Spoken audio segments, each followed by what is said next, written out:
Welcome, everybody.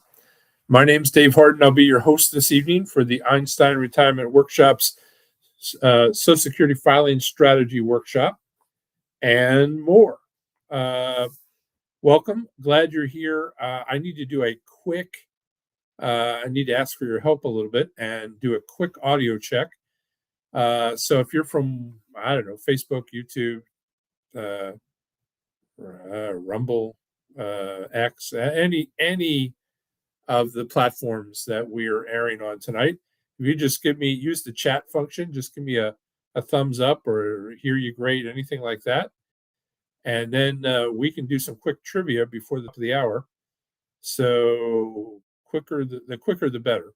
So if you're on and you can hear me, most people show up closer to the top of the hour, which is just a few minutes away. But if you could help me out before that happens, I would appreciate it. Just again, give me a quick thumbs up. Let me know that you can hear me. I'm in Pennsylvania this evening, so if you want to let me know what state you're in, I'd love that too. Vocal says, I can hear you on YouTube. Thank you so much. That's really helpful. Anybody from Facebook on here? Diane says she can hear me too. Thanks again. Anybody from Facebook or X or any of the other platforms? If you're on and you're on one of those platforms, I'm talking to you, please just jump in and tell me that you can hear me. Again, I'd love to hear what state you're in. As I said, if you just joined us, I'm in Pennsylvania this evening, so love to hear where you're from as well. There is a North Carolina from Facebook. Thank you, Elizabeth. Susan's in Virginia. Looks like Sharon's in Michigan. Awesome. All right, I'm going to ask our tech team to pull up some trivia. That gets us through the major ones. That's good enough for me. Okay, just like we just used, thanks, Karina in Ohio. Thank you. And Elizabeth is on Facebook. Thank you. So if you're on, we're just going to do some trivia. These are all multiple choice. Looks like NetBoy in PA. I'm near State College. Where are you at? Great. All right. So you can answer these questions just by typing into the chat, just like you did, to let me know that you could hear me. Let's get started. First question. How did the first three numbers of your Social Security, how are they derived? Michigan, originally from Pittsburgh. Great. I'm from Michigan, but I'm nearer to Pittsburgh, so good for us. How are those first three numbers derived? A, they come from the Social Security of your birth city. B, they represent the zip code of the issuing Social Security office. C, they're completely random. Or D, they represent the state where you were born. Is it A, B, C, or D? Just jump in, throw in your answers. We're going to do these pretty quick because I want to get through as many as we can. We've got about 7 minutes here. I see a D. I see a couple Ds. I see an A. All right. Any other answers? There's another D. Oh, wow. Look at the Ds. Well, we definitely have a consensus. They represent the state where you were born. It's an interesting proposition here. Let's take a look at the answer. It is B. They actually represent the Social Security office where you got your Social Security number. It's their zip code that represents those first three numbers in your zip code and your Social Security number. So thanks for all the guesses. All right, let's go to number 2. Why have more than 40,000 people claimed 078051120 as their Social Security number? Is it A, the number was stolen and sold over 40,000 times? B, the Social Security machine got stuck on that number and just issued it to 40,000 people? Or C, it was a copy of a real Social Security card number that was included in a wallet that was sold at Woolworths to thousands of people? Is it A, B, or C? Just throw in an answer. There's no wrong answers here. This is just fun. No test taking. But sometimes test taking skills help with these. I see a C, a couple C's, lots of C's. All right. There's an A with a question mark. Thanks, Elizabeth. All right. There's another C. C's certainly seem to have the consensus tonight. Oh, more C's. Doesn't matter. Sometimes it's divided by where you're at, but everybody seems to be C except for a few. There's a B. All right. Give you 5 seconds. And here we go. There's another C. All right. Well, thanks for joining in. Here's the answer. It's C. So Daniel said all of them. Nope. It's C. It was a copy of a real Social Security card number that was included in a wallet that was sold at Woolworths to thousands and thousands of people. So, marketing executive is preparing a wallet to be sent to the printer.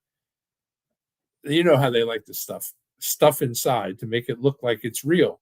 Well, pictures and things like that. He thought, oh, we'll put a Social Security card in there. He borrowed one from his assistant. They sent it to the printer, made a copy of it, sent it to the printer, and the printer said, oh, they must want this one in there. And that's what happened. Pretty crazy. All right. Under what circumstances can you get a new Social Security number issued to you? A, religious or cultural issues with certain numbers. B, you're experiencing ongoing issues after being the victim of identity theft. C, your number enables people to harass or endanger your life. Or D, all of the above. A, B, C, or D. Just throw in your answers. We've got a pretty good crowd brewing between all of the platforms tonight. A, B, C, or D. A couple of D's. Oh, a bunch of D's. Interesting. There's a B. Thanks, Judy. All right. Another D. There's a C. Interesting. Thanks, Diane.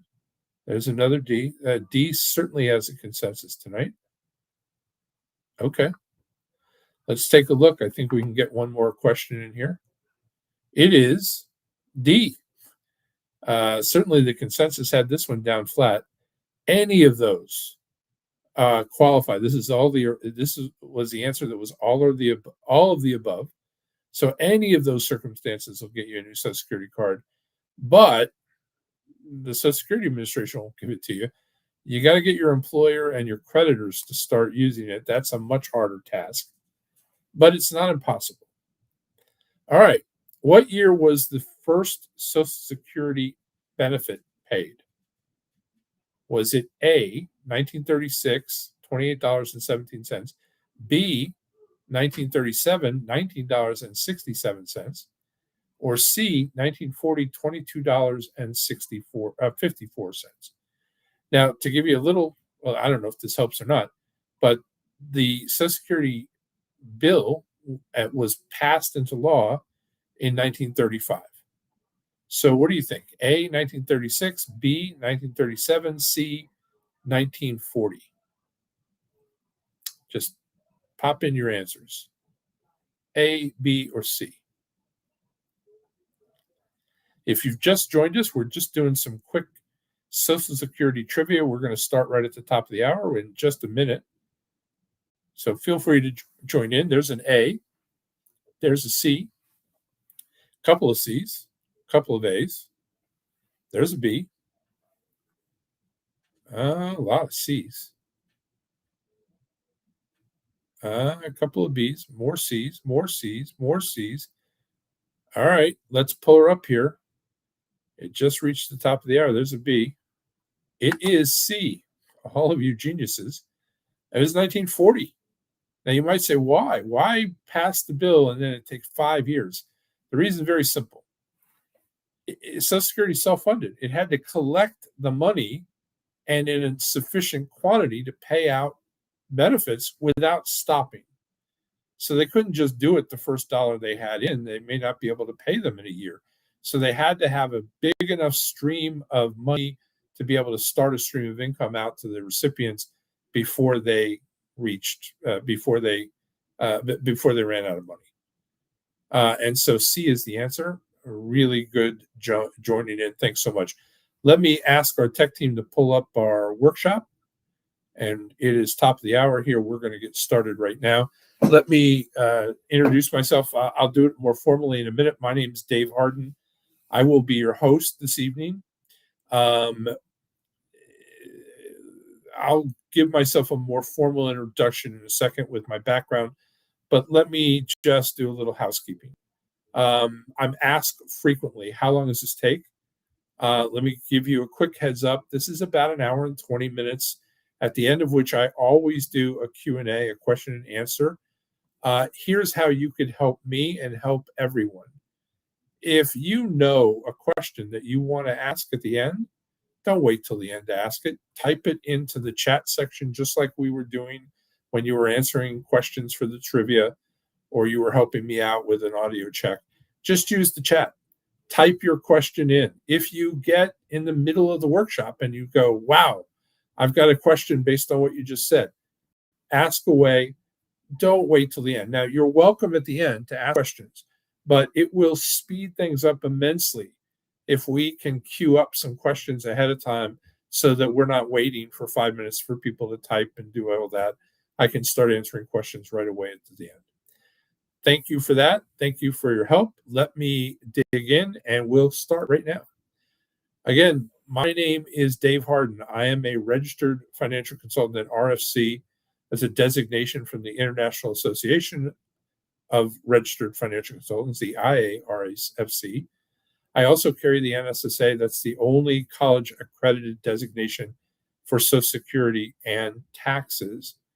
I'm also the author of the Social Security Workbook, and we'll explain a little more about that at the end of the evening. You'll get a copy of that, and we'll get it to you directly at the end. I'll explain how to get that when we get to that point. That being said, I am also the owner of a registered investment advisory firm, an RIA. I own that with my son. We have just passed our 10th anniversary and have done incredible. I think almost 1,300 client accounts across, I think we operate in about 43 states. We have offices in a couple of different states. We've done incredibly well in that period of time. We've been blessed. And I think I can explain why, but I won't do that right now. We are, look, it's been the joy of my life to work with my son and to see him become an incredible person that people trust and who is a great manager and a great advisor. But I'm not here to talk about that this evening. I'm here.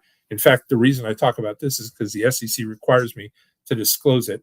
We're not going to talk about this. We're not going to talk about investments. We're not going to talk about what's a great stock to buy or anything like that. That's not what we're here about. We're here to talk about Social Security and to dig into that. And we're going to dig into that in taxes. So that being said, let me thank you in advance for your patience. I will get through this. I have a little lingering, I'll say a stuffiness. I got over the flu about 2 weeks ago, and I'm still draining a little, which is sort of crazy. But this is my voice, but it's a little weird compared to what I sound like normally. But I apologize for that ahead of time. All right, let's get started. Why are we here? Every day, 10,000 baby boomers are turning 65. Actually, this year, it's almost 11,000 a day. That's over 70,000 a week, 280,000 a month. Last year, 3.64 million of us turned 65. That's going to continue for about the next 10 or 11 years. It's a lot.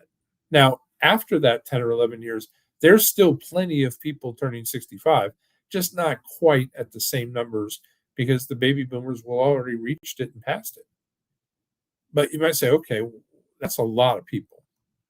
But maybe more importantly, 65% of retired middle income Americans derive more than half of their retirement income from Social Security. That's a huge portion of most of our income in retirement. And then since 1985, American corporations have eliminated more than 84,000 pensions. I don't mean 84,000 people. I mean 84,000 corporations. Some of those individual corporations had more than 100,000 employees. One day they were there, one day they had a pension, the next day they said, no, we're not doing this anymore. It has transformed the way Americans deal with retirement. And then maybe the most important statistic of all, 46.1% of Americans currently pass away with less than enough money to fund their own funerals. Think about that. I'm not talking about the poorest among us, although they're included in that number. There's a poverty rate of about 12% in our country. I'm talking about middle income Americans. Many of these people started their retirement with hundreds and hundreds and hundreds of thousands of dollars in things like 401ks and IRAs. But they ended up in the same spot, broke. Now, if that doesn't send a chill down your spine, I don't know what will, but it's got to make you ask, how in the world did that happen? How do people start off so well and then not end up there? And the answer is critically important, because how in the world do you avoid it if you don't know what it is? We're going to talk about that this evening, because I think it's important enough to cover here tonight. Now, some people ask, do you insure your home or your car? If you live, I'm in Pennsylvania, I don't have a choice with my car. I guess I have a choice with my home. I certainly wouldn't if it wasn't paid off, but most of us don't have a choice. What about your health? Well, if you're 65 or approaching 65 and you're interested in Social Security, you also qualify for Medicare. Medicare is a insurance program. It's a government-sponsored insurance program, but it's a big one. And if you're 65 and you're qualified for Social Security, you also qualify for that. You've got insurance. What about your retirement? Guess what? Social Security is a government-sponsored insurance program. Now, a lot of people say, oh, no, it's an entitlement, Dave. It's an entitlement if you work 5 years, you get disabled, and you collect a disability check from Social Security for the rest of your life. But if you pay into Social Security for 40 years and retire, that ain't no entitlement program. You earned the benefit. You paid for it. You paid way more than you might realize. In fact, Business Insider magazine 5 years ago did a story and calculated a very common couple, $50,000 a year, age 65, between Social Security and Medicare combined, they had contributed more than $742,000 to Social Security and Medicare. That's a lot of money. Some of you are just saying, hey, can I just get that back? And I totally understand what you're saying, but no, it doesn't work that way. All right. Maybe the most interesting thing I'm going to talk about tonight is this is census data. So the census says if you're a single male age 65, you have a 50% chance of living to 85. I doubt that surprises many of us. But 25% chance of living to 92. And then if you're a single female, 50% chance you're living to 88, 25% chance you're living to 94. And this is, I think, the most interesting. If you're a couple age 65, two people who care about each other, maybe they love each other. I don't know. They certainly care about each other. The male has a 50% chance of living to 92. The female, a 50% chance, a coin flip, that they're living to 97. Those are crazy numbers. Now, you might say, why such a difference? Look, my sister died of skin cancer in 2015. We were those two kids that every summer when we were young, we ran out on the first day of summer and got burned. We aimed to, and we got burned because that's how you got tan, right? It peeled off and you were tan, and then you could build on that. That was the craziest, dumbest thing probably I've ever done in my life. But now I see a dermatologist on a very regular basis. But my wife saw something on my back she was confused and worried about. And she made me go in, this is probably 4 months ago, outside of my scheduled visit because she wanted the dermatologist to look at it. Turns out it was, what do they call it? A mole. And it was perfectly fine. But that kind of care, hearing somebody's cough or a rattle in their chest or seeing they're unsteady on their feet, that kind of thing that they care enough to get you to the doctor about saves people's life. It extends their lives. It makes a difference. But we're living longer and longer and longer. And if you're planning your retirement and you're not taking that into consideration, not thinking about how long you might want to live, but how long indeed you might live, it can make a difference because planning to a spot in time that isn't going to cover where you're actually going to be could be disastrous. My grandfather, who I loved, and when my parents divorced when I was 7, he came. My grandmother had died that same year, and he came and moved in and lived with us. And my grandfather, I don't want to say he raised me, but he contributed a lot. But he cared about my sister and I a great deal. And he had this saying. He said, getting old is hell, but getting old and being broke is the seventh level of hell. It's a terrible place to be. And not planning for where you might end up can get you there. It's just one of those things. This is Ethel Carterham. She's actually just turned 116. She's 116. She's the oldest person in the world. She took Sister Lucas's place about a year and a half, 2 years ago, who was 116. Connie Tanaka was 119 before her. Another lady in Japan that was 116 before her. And before them, I don't have it on here, there was a lady in Jamaica that was, listen to this, 122. We're living longer and longer. You don't know how long you're going to be. Interestingly, 15 years ago, if you'd have looked at the list of the oldest living people in the world, like the top 100, that top 100, it might have had one U.S. person, one person from the United States. Now it's chock full of us. Our parents and some of our grandparents are still living and are doing well. They call our generation, baby boomers, the sandwich generation because our kids are living with us and we're taking care of our parents at the same time. And we're sandwiched completely in the middle. I get it, but you have to consider that you might be living much longer than you realize. And that's got to be a part of your plan. Here's what we're going to focus on today.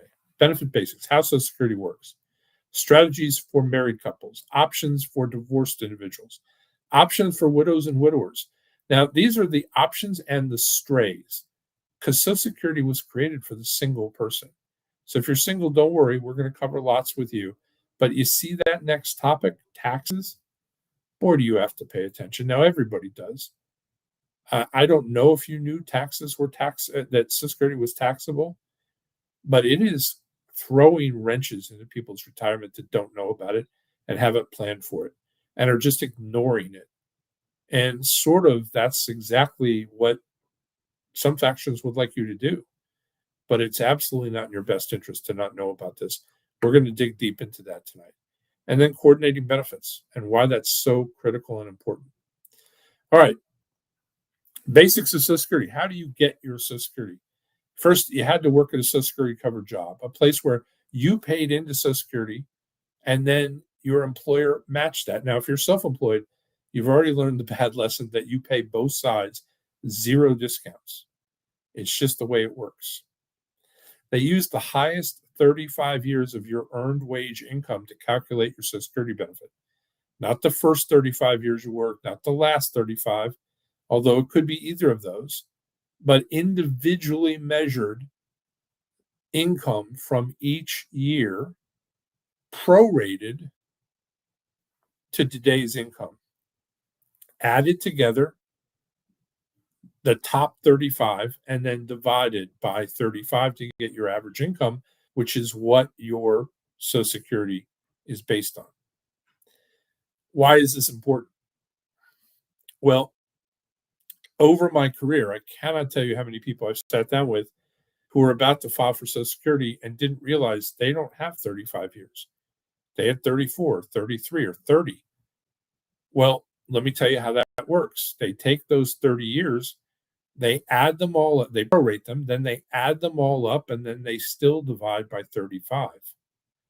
If you know much about math problems, if you divide, you add zeros to a division problem, and then you divide, it is going to lower the number dramatically. Working that extra 2 years or 1 year or 3 years or 4 years could make a huge difference in the actual amount of money that you get on a regular basis in retirement from Social Security. It's not something to be trifled with. It's important. Now, it may be that you've just run out of time and you can't do that. That's fine. But you should know, because the consequences could be more than you realize. Now, you need 40 credits. A credit represents 1 quarter, January, February, March, April, May, June, and so on. 1 quarter where you earned this year $1,890. So if you took 4 of those, it's still less than $8,000. It's not a huge amount of money, but that number has been prorated over the years. If you go back to the early 80s, say 1982, that was about $220.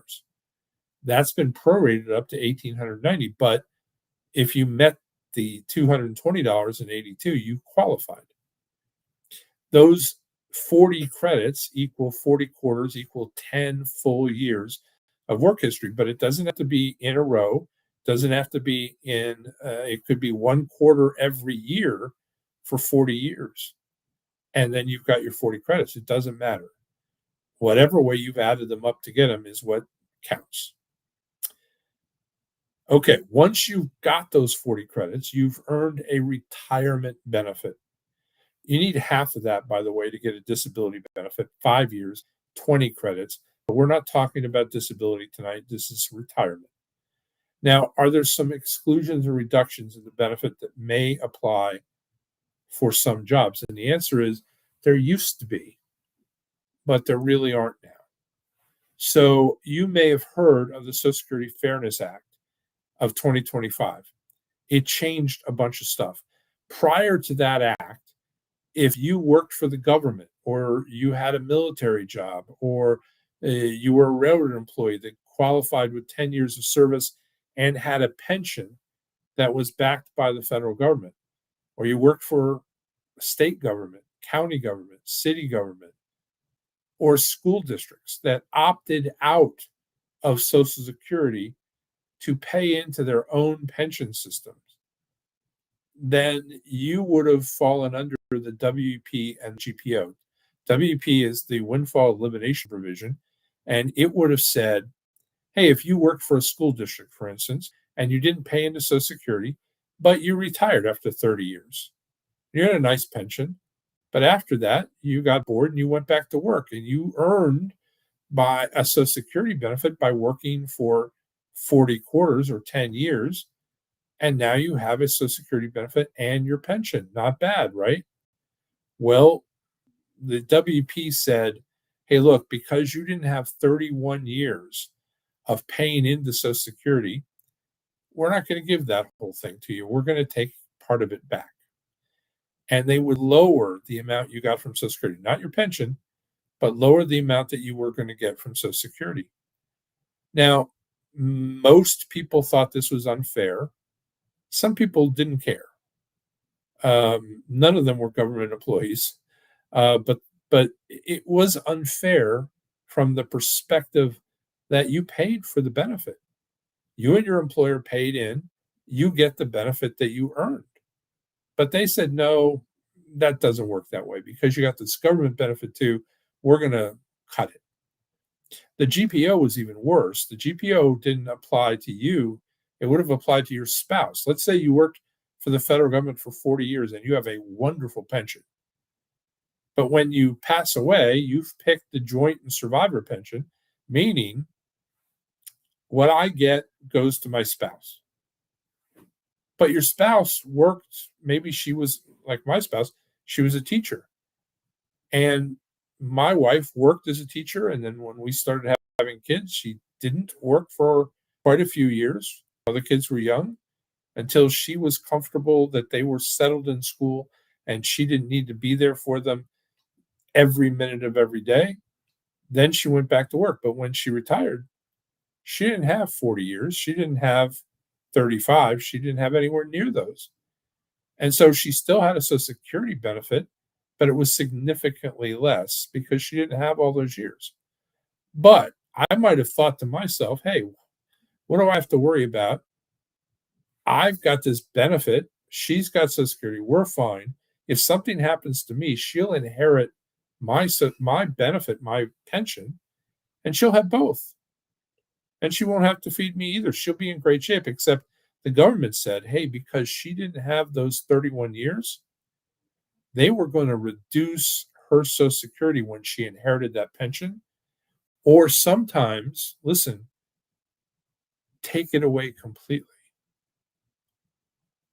This was what got Congress to pay attention.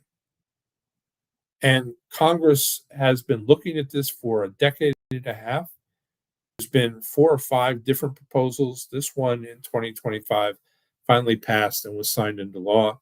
And now, whether you worked or didn't work, whether you had enough time or not, you get the WP and GPO no longer exist. You get your pension, you get your Social Security, you get what you paid for, and you've earned them, and you have every right to them. So that's all we're going to say about that. But by the way, if you need more information on that because you had this happen to you, you should have been reimbursed up back to to December of 2023, and then you should get your own benefit paid forward from that point. If that hasn't happened, you need some help. All right, how does Social Security work? You contribute 6.2% of your income up to a maximum income this year of 184,500. Now that number has changed over the years. It goes back, in 2014 that was about 114,000. I'm sorry, 118,000. It's gone up, and it's going to continue to go up through the 2050s, where it reaches somewhere in there. It reaches $1 million. Here's the thing. That it may go faster than that.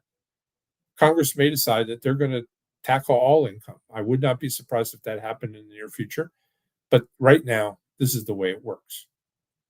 By the way, if you make money right now beyond that 184,500, the 6.2% that you pay immediately goes to you instead of Social Security.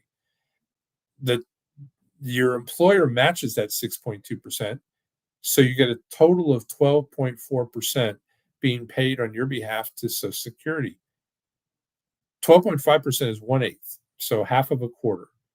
It's a lot of money. This is every dollar that you've ever earned under the maximum income amount. For most of us, that's every dollar we've ever earned, up to or included and paid from the very first dollar you ever made. For me, that was when I was 14, working at Woolworths behind the lunch counter, washing dishes. I still paid into Social Security to cover this during that period of time, and every dollar since. So that being said, today's contributions, the money you put in today, covers today's benefits next month. So the money we put in this month goes out next month. It's basically set up as a pay-as-you-go system. It's been that way since its inception in 1935. Why is this important? Well, a couple reasons.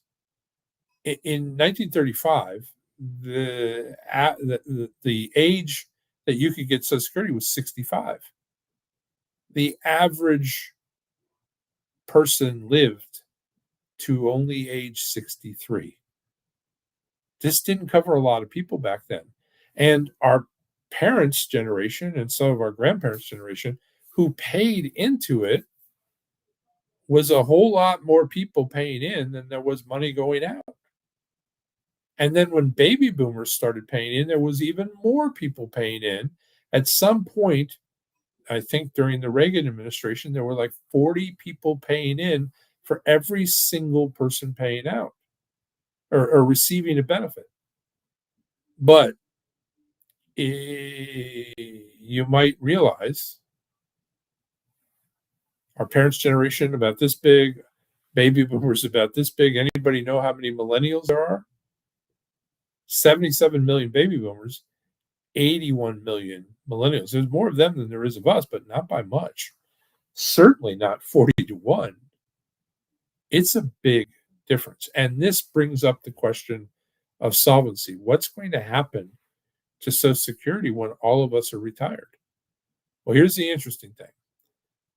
2010 was the first year since 1983 that Social Security projected a shortfall. 83 was the year that Congress woke up and saw the problem. Now, when I say saw the problem, they recognized, well, they actually blamed one generation for ruining the whole thing, baby boomers. And so they put a target on your back.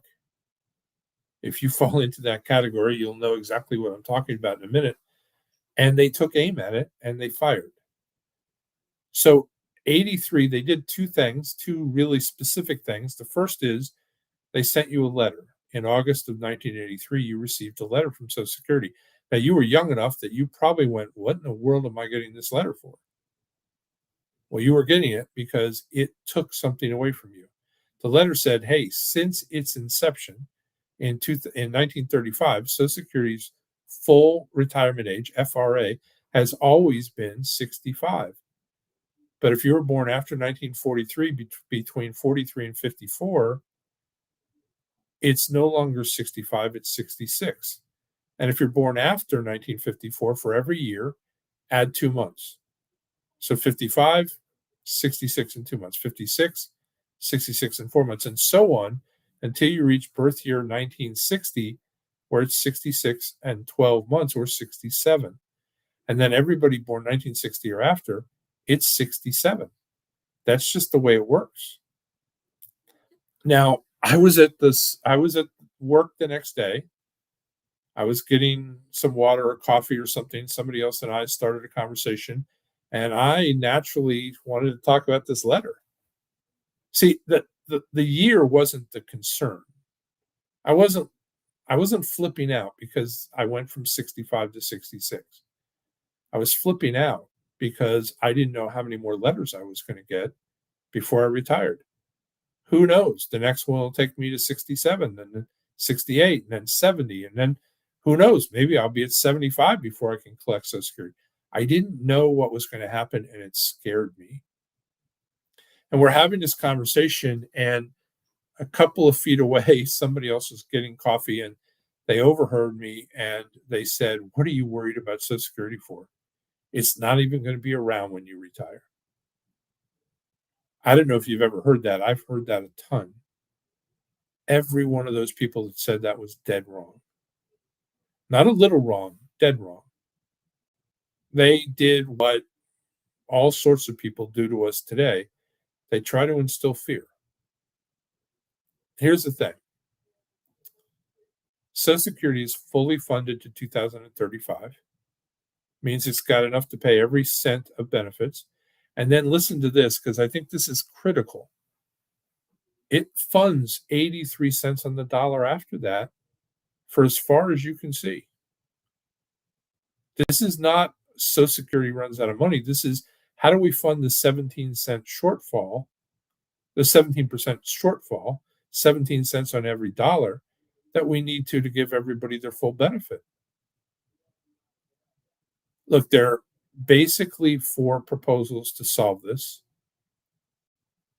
One is increase the minimum retirement age to 60 from 62 to 64.5. That helps a little. It doesn't solve the problem. Increase the full retirement age from 66 or 67 to 70 or 72. Again, helps a little, doesn't solve this. Here's the one that absolutely solves the problem. Increase the payroll tax. This has been talked about for 40 years in Congress, and nobody's done it. 5-6 years ago, the OMB, the Office of Management Budget, did a study and said if they raised it approximately 1%, 0.5% to the employer, 0.5% to the employee, it would have fixed the problem for the next 70 years. They didn't do it. I don't know why they didn't do it, but they didn't do it. So what's the answer? It's going to, if they had to do it now, it's going to be more than that. And the more delays, the more it's going to be. That's just the way it's going to be. Here's the one that absolutely, the other one that would solve the problem, but it will never happen. It's reduced benefits. Just cut how much you get. Cut the 100% down to 83%, and everything's fine, right? Here's the problem with that. It would be a default of a debt and obligation of the federal government to the tune of bankrupting our economy. That we would never be able to sell a bond again on the open market. We would never, any trust in our government would dissipate and disappear in the blink of an eye. It would not work. It absolutely wouldn't work. So why do I spend some time on this? Because I think it's really important that you're not frightened for your life. I was at a conference last April. They invited 200 advisors that, I don't know how I got in. There were some of the best advisors I know of in the industry, some guys that were speakers that I look up to, that I listen to, that I have conversations with and admire. It was really well run. Only 200 advisors. It was in Coronado Bay, California, just right next to San Diego, and it was massively good. It was like 5 days, and it was just special. But just like they had these breakout things where they did certain topics. One of the breakouts was on Social Security, and you might guess I spend a lot of time talking about Social Security, and it's an important part of what I do. I spend a lot of time studying it, and I wanted to go, so I went. I'm about 4 rows back in the middle, and I'm watching the podium, and their chairs set up for the panel, and the panel walks in, and I recognized the first guy immediately. Is a former director of the Social Security Administration. That's a big job. But I'd heard this guy speak. I didn't know the next two. Turns out the last guy was also a former director of the Social Security Administration, one from each party. So I thought, this is going to be wonderful. I'm going to get some really diverse opinions here. So they did their thing, and it was wonderful. They were smart guys, really smart. But at the end, they did exactly what I'm going to do tonight. They did a Q&A, a question and answer period, and there wasn't a doubt in the room what the first question was going to be. I mean, everybody knew it. We were smiling at each other because who didn't think that the first question was going to be about solvency? What's going to happen? How are they going to fix it? What are they going to do? And here's what I got from these panelists. The former directors both immediately said the same thing. Not going to happen. Not going to fail. Not going to cut benefits. But they pressed how? How do you know that? Because. And then they listed the different things that they can do. And they said, look, you have to understand the government cannot let Social Security fail. And cutting benefits is a failure to keep your promise to the people who paid into the system. See, this isn't like getting food stamps where you never paid a dime in. And if they stopped it, well, okay, that program's over. You paid your entire life for this benefit under a specific set of rules and those rules were never broken by you. How in the world can the government break them for you or to you? And the answer is they can't. They can't. Upheaval would take place in our financial systems. Our government would collapse. Now, I haven't even gotten into what would happen with 70 some million baby boomers who all of a sudden who paid all this money, who represent, by the way, the biggest single voting bloc in our country. Do you think they would allow that to happen? The answer is they will not. So what are they going to do? I don't know. Here's what these guys said on this panel. They reminded us that 4 or 5 years ago, in the middle of COVID, not in the middle, in the beginning of COVID, our country, out of thin air, materialized 4.5 trillion with a T, $1 trillion for COVID relief out of the blue. No questions asked for something that nobody had paid a dime in to earn. They just did it. Companies got hundreds of thousands of dollars out of the blue. Some of them needed it, some of them didn't. Doesn't matter. I don't know what your opinion is for or against it, but it happened out of the blue. How in the world can they not come up with the money that's necessary? But Dave, they just went into debt. Yeah, they just went into debt. That's the least thing that you should worry about. If you think raising the debt 4 or 5 trillion is worse than not paying Social Security, you are dead wrong. It will absolutely bankrupt our country, and it can't happen. Now, I'm not confident how it's going to get fixed, but there's lots of ways. I'm not going to dig into them or spend more time on it, but rest at ease. They're going to figure it out. Why haven't they done it so far? Ask your congressman. Nobody wants to raise taxes. Nobody. For some reason, everybody thinks if they do the responsible thing, nobody will vote for them. I think they're dead wrong.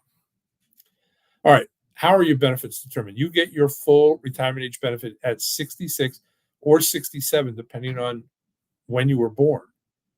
If you take it as early as age 62, you get less. At 62, you don't get 100%, you get 75%. If you delay, you get these DRCs, delayed retirement credits. For every year you delay, you get 8%, not compounding, but stacking. 8% plus 8% plus 8% plus 8% is 132%. The difference between taking it at 62 and getting 75%, delaying to 70 and getting 132%, is 177% more benefit than at 62. It's like getting your full retirement age benefit and a 62 benefit on top of that. It's enormous, something that you cannot ignore. All right, 3 distinct Social Security benefits. Your benefit, entirely based on your earnings record. A spousal benefit has nothing to do with the spouse's earning record. It's all based on the worker, on your record. So my wife, by the way, I've been married 49 years. I haven't filed yet. I'm waiting until 70. Getting close, but not quite there. At 70, when I file, my wife can file not her own benefit, but a spousal benefit, which is going to be larger than her benefit, which she's taken several years ago. And then there are widow and survivor benefits. These have nothing to do with the widow. It has to do with the deceased worker's earning record. And that's what it's based on. Okay. Bipartisan Budget Act of 2015, I'm going to go through at lightning speed because it does not apply in any way to you except for the very last feature, which I have to tell you about.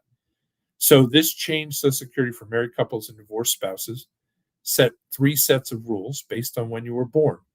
It didn't change anything if you're a widow or if you were single and never married. Okay, let's go through these really quick. First one, if you're born prior to May 1st, 1950, you are already almost 76 years old. If you haven't filed for your Social Security, you've made a grievous error and you have thrown a bunch of money away. Go file. Group 2, born after May 1st, 1950, but before January 2nd, 1954, you are at least 72. If you haven't filed, you've made a huge error. Go file. And then there's everybody born after January 2nd, 54. I'm guessing that includes you. If it does, what the old system would have allowed you to do if you were in the prior two categories is you could have voluntarily suspended your benefit. So let me tell you what I would have told you in 2014. Go and file at 62. But Dave, you just talked about waiting until 70. Yeah. But you're going to suspend that benefit. So file and suspend the benefit. Why? Because if you filed, even though you suspended, your spouse could have gone in and applied for the spousal, what's called a restricted application for only the spousal benefit. And they could have collected that spousal benefit all the way to their full retirement age, while yours is simply growing, all the way to 70, in fact, while theirs is getting DRCs, where theirs is getting growth. And then when it maxes out their own benefit, they can simply switch. It was a great way for several years to get a nice extra benefit, half of your benefit, and it didn't cost you a thing. That is no longer available. Can't do it. They've taken it completely away. So why am I talking about this? Because if you're born after January 2nd, 1954, they threw in a little sweetener, a little uh-oh. They added a thing called deemed filing. Deemed filing is an automatic trigger to your benefits. So if I go in now, because I was born after January 2nd, 54, and I go to file, I might ask for my spousal benefit. I might ask for any benefit. They're not going to pay any attention to that at all. Once I've filled out the paperwork, they're going to go back to their desk. They don't care what I've asked for. They're going to go and look to see what the largest benefit is on the day that I'm filing, and that's the one I get, whether it's in my best interest or not. And here's the kicker. Once I take that benefit, I'm done. I can't change it. They have taken that ability away from me. Because of this, you better know what you're filing for before you get it. You better understand that timing now makes a huge difference as to when you file. And because of that, you just can't walk in and ask, hey, what's the largest benefit I can get? Because for you, it might be a huge mistake. Okay. Married couples, to qualify for spousal benefits, you must have been married now for 1 full year. Once you're married for a year, you generally must not qualify for a benefit on your own, your benefit, if it's equal to or greater than 1/2 of your spouse's PIA. PIA stands for primary insurance amount. It's the calculation they use to get to your full retirement age benefit. So if you go to file and your primary insurance amount, your FRA benefit, let's say, is greater than 50% of your spouse's benefit, you can't qualify for a spousal benefit. You're going to get your own because it's bigger. And once you take it, you're done. Now, here's an example. John's primary insurance amount at full retirement age is $2,000. Jane would be eligible for 1/2 at her full retirement age. She would be eligible for $1,000 in spousal benefits. That's how it works. Pretty simple.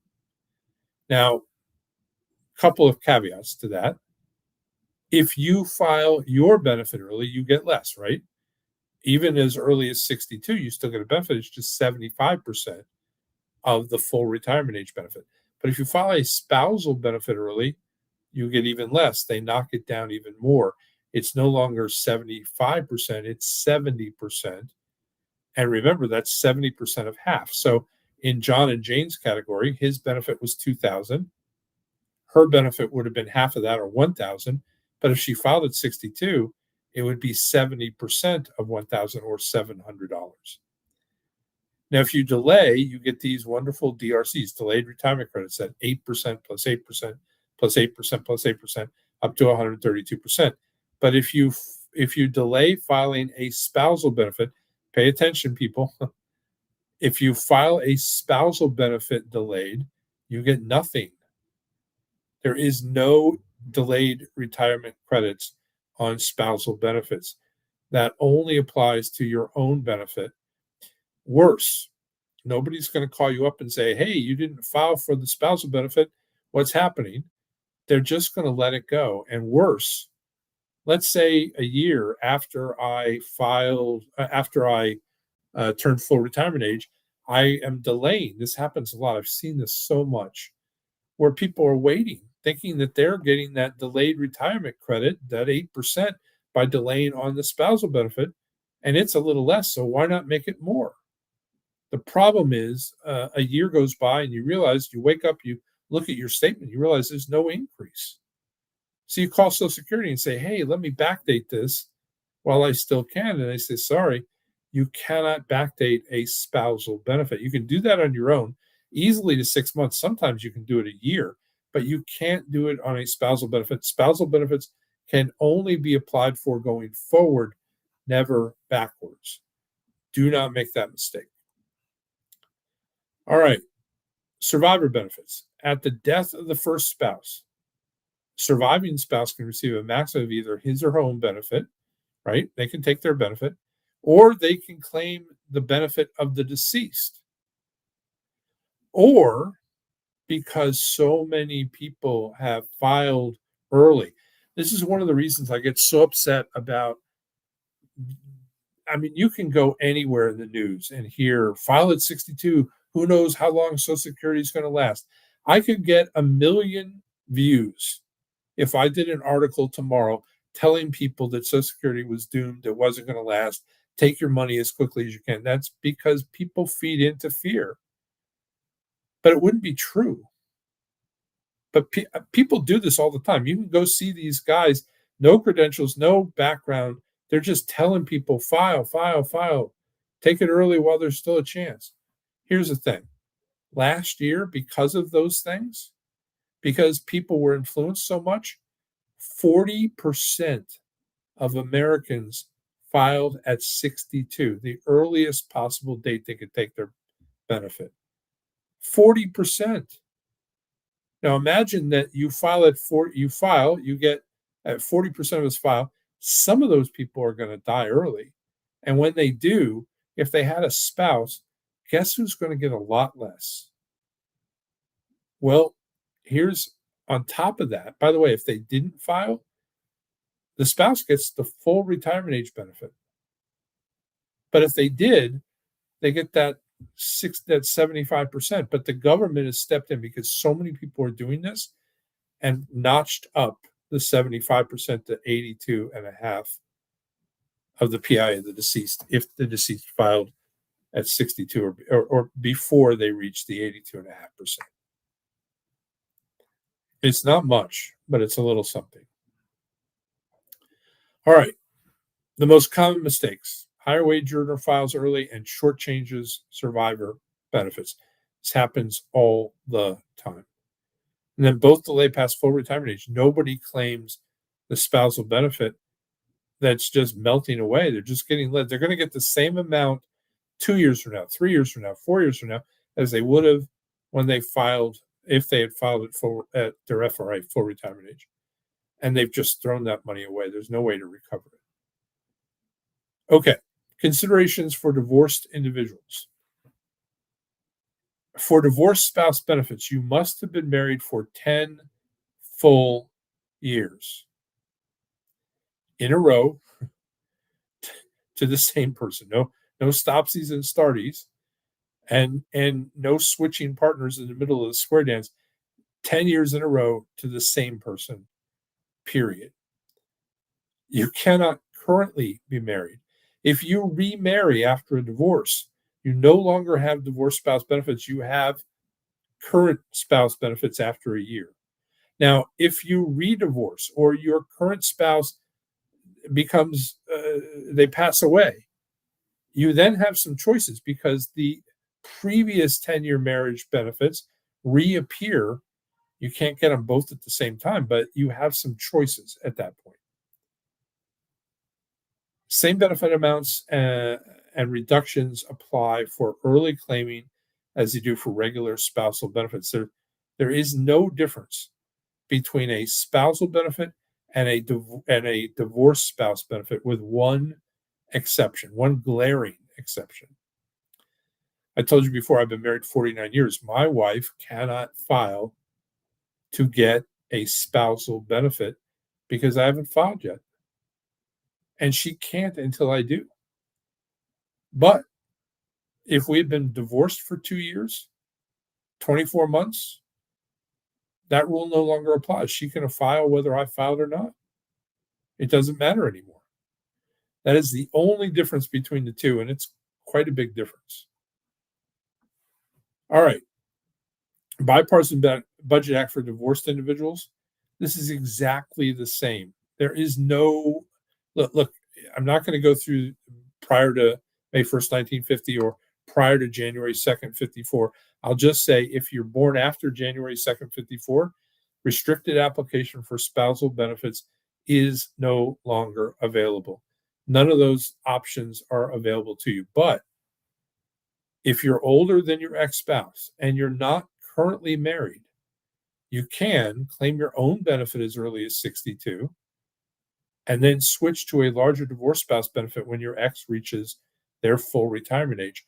This can be done, listen to this can be done more than once if you have multiple qualifying ex-spouses. So multiple qualifying ex-10-year marriages. Now, I've seen some things in my life. I have never seen 4 of those, but I've seen 3. It can happen. So you have to keep your eyes out. And by the way, the Social Security is so generous here. They'll let you pick the one that you want to start with in any order you want to start with, and then switch when it makes the most financial sense for you. It's pretty generous. All right. Common questions we get from those who are divorced. Do divorce benefits affect their current spouse or their dependents? No. Your ex could have a current spouse, another ex-spouse with a 10-year marriage. You're all going to qualify for benefits with absolutely no reduction. Are they notified? If I'm claiming on my ex, is the government going to tell them? Lots of people, look, it makes no difference to them.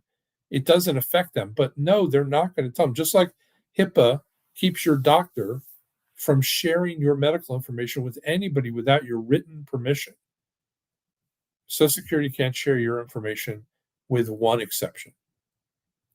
If you were married for 10 years and you can prove it with a marriage license and a final divorce decree that show a 10-year marriage, they are bound to give you the information necessary so that you can file on a benefit that you have earned.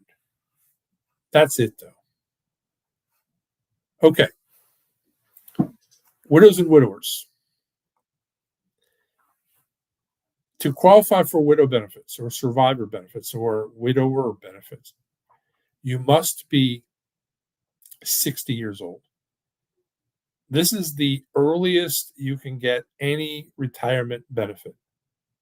All other retirement benefits start at 62 at the earliest. A widow or survivor benefits start as early as 60. Now, you don't have to take them at 60, but they start as early as 60. You must have remained unmarried until your 60th birthday. If you remarry even for a day, you no longer have these benefits. If your spouse died when you were 30 and you remarry before you're 60, you don't have the benefits. On the other hand, if you marry a day after your 60th birthday, you do have these benefits. and you have them even while you're married. You had to have been married a minimum of 9 months prior to the death of your spouse. Special exceptions for members of the armed service of the United States killed in line of duty, member of law enforcement in any capacity who was killed in line of duty, or full-time firemen or women killed in the line of duty. Those are the only exceptions, period. All right, I am going to do a quick case study on a widow client. And I'm doing this one because I want you to see how important planning your filing is. Let's just get into it. John, never elected, dies at age 64. Benefit at his full retirement age would have been $2,150. Jane, 5 years younger, age 59 when John died. She remains unmarried until her 60th birthday, so she qualifies. Jane's estimated benefit, this is her benefit, not the survivor benefit, at 62 was $1,197. So let's take a look at what the options are. I call the first option file without thinking. It's what most of us do. We walk into Social Security, or these days we set up a Zoom meeting or a phone call, and we ask, what's the most I can get? If you're asking that question, I understand why you ask that question. But you are a whole lot more equipped if you know the answer to that question and the options before you do. That clerk at Social Security has been trained not to offer information to you, not to help you. They'll answer your question in a direct way, yes or no, but they won't say that's the wrong question. They won't say, hey, look over here because you should be looking at this. They can't do that.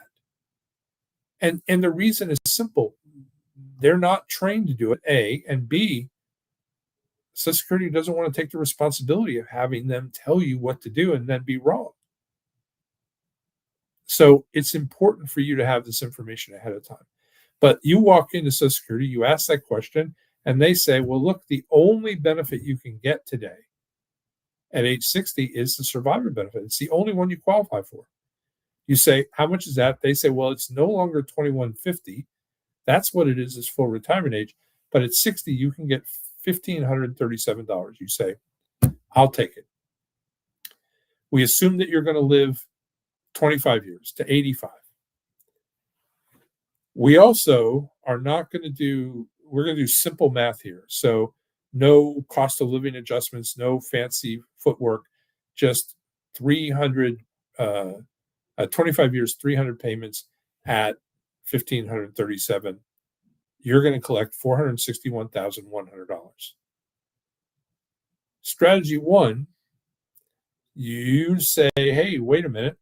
Let's not take that benefit at age 60. Let's take my own benefit at 62, right? Maybe between 60 and 62, you've got a job. Maybe you're making $40,000 or $50,000 a year. $50,000 a year times two is $100,000. I'm not going to count that, but you've got to consider it. But you take your own benefit. It's not at 62. It's only $1,197.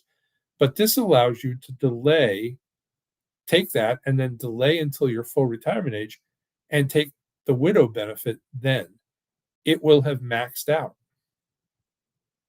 And if it maxes out, it's $2,150. So we take the $1,197 until 66. At 67, we switch to the $2,150. That bumps you up from $461,000 to $538, almost $80,000 more over your lifetime for benefits. It's huge. A lot of people say strategy two is better. Take the survivor benefit at 60. Maybe you don't have a job making anything. You collect $1,537, and then, not at full retirement age, but at 70, you look back at your own benefit. It's still yours. You can't take them both at the same time, but it's still growing. It doesn't care that you're taking the other benefit. It's growing all the way to your full retirement age, and then it's getting those wonderful delayed retirement credits, 8% plus 8% plus 8% plus 8%. And now at 70, it has maxed out to $2,108 a month. Look at the difference here.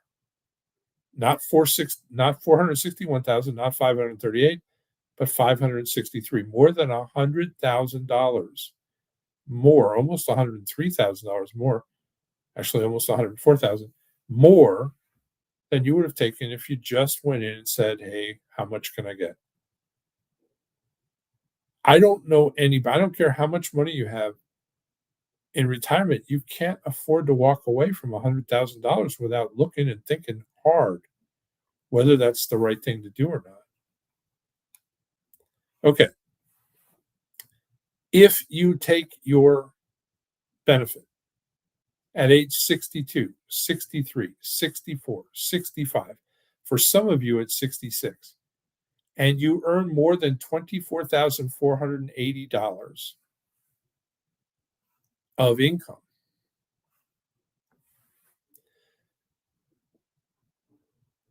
for every $2 over that, they're going to reduce your Social Security benefit by $1. Let me put this simple. Let's say you're making $2,000 a month in Social Security, but you continue working and you made $58,000.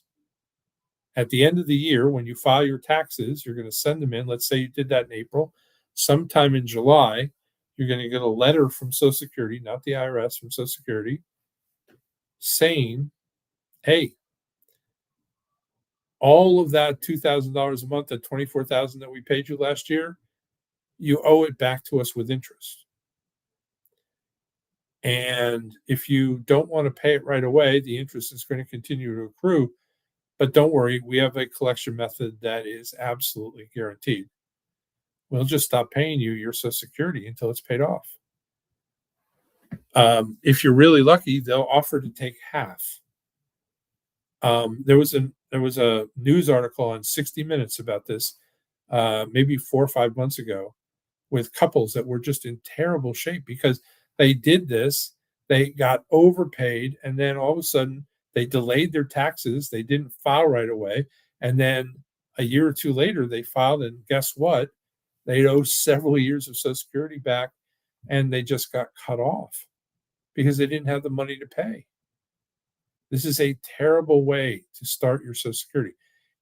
Also, in the year that you turn FRA, full retirement age, for some of you at 66, for some of you at 67, if you have a birth date that's late in the year, you have to be careful here.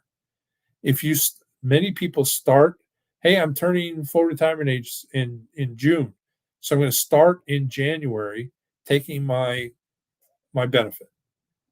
But if you earn 65,160 before your birthday, for every $3 over that, they're going to take $1 of your benefit away. You cannot do this without paying attention. Now, if your birthday's in February, you probably aren't going to have a problem unless you make mega bucks. After your full retirement age, you can earn any amount of money. You can earn $1 billion, and there's no reduction in your Social Security benefit after your full retirement age. But if you make $1 billion, if you make a whole lot less these days, you are going to have to worry about taxes on your Social Security. Now, I wish I could ask you to raise your hand if you knew that Social Security was taxable before this evening. We find when we talk to people, less than half actually know that, and very few actually know under what circumstances. So I'm going to explain it to you tonight, but this is a serious problem.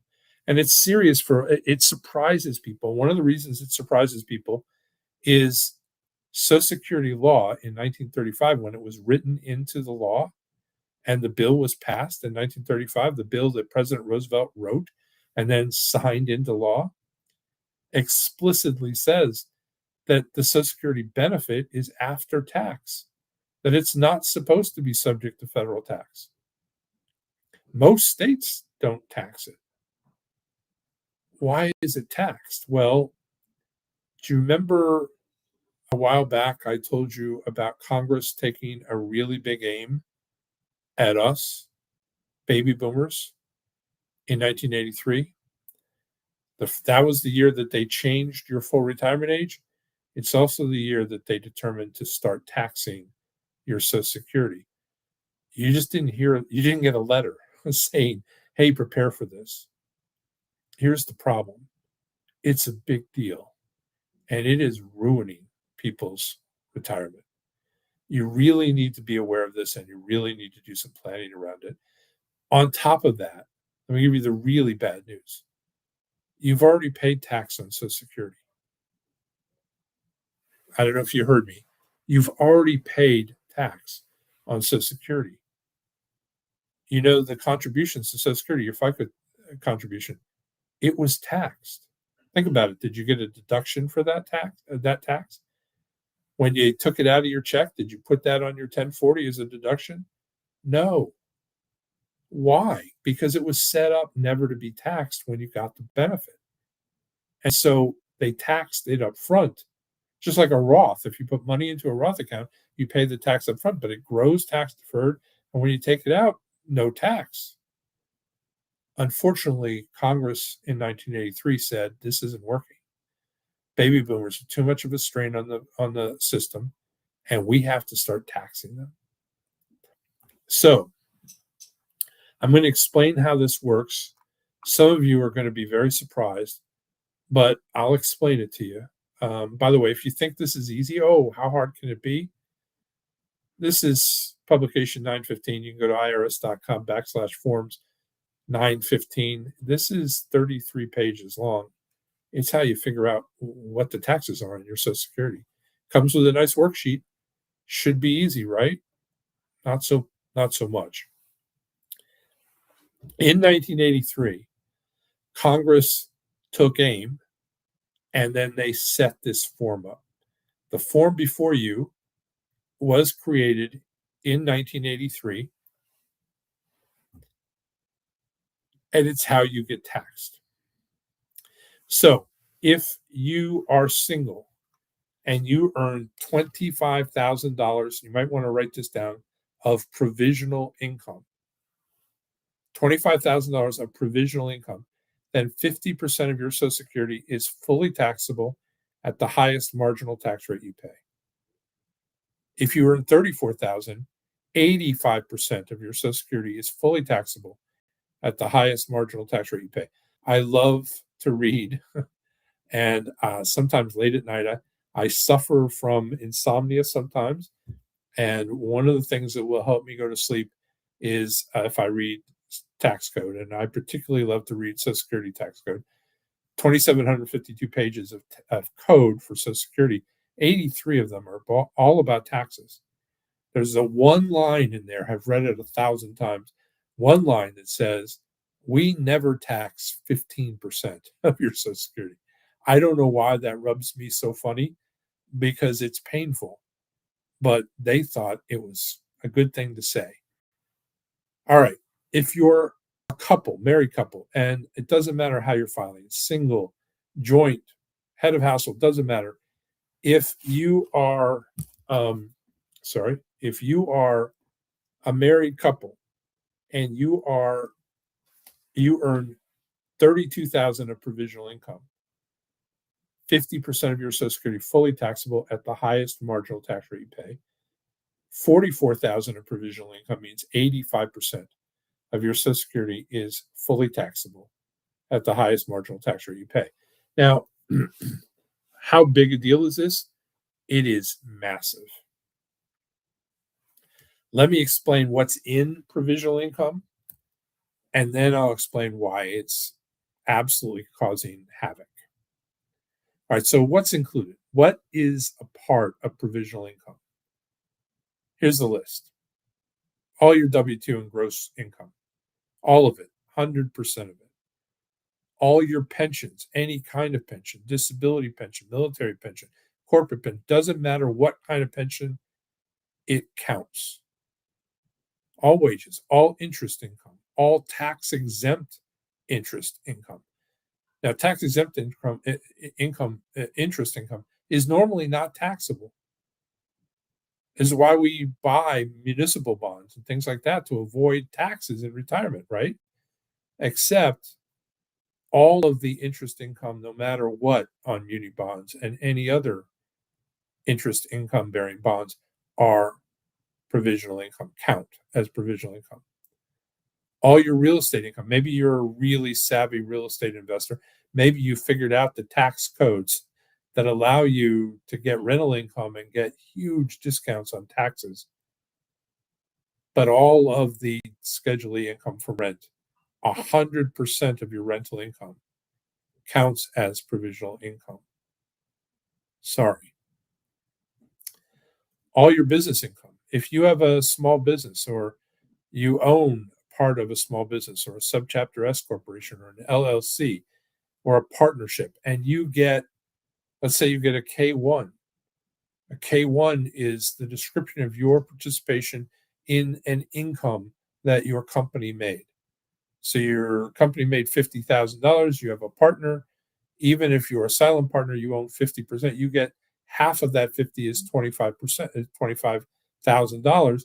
That's your K1 income, and it counts 100% as provisional income. Here's the bad news.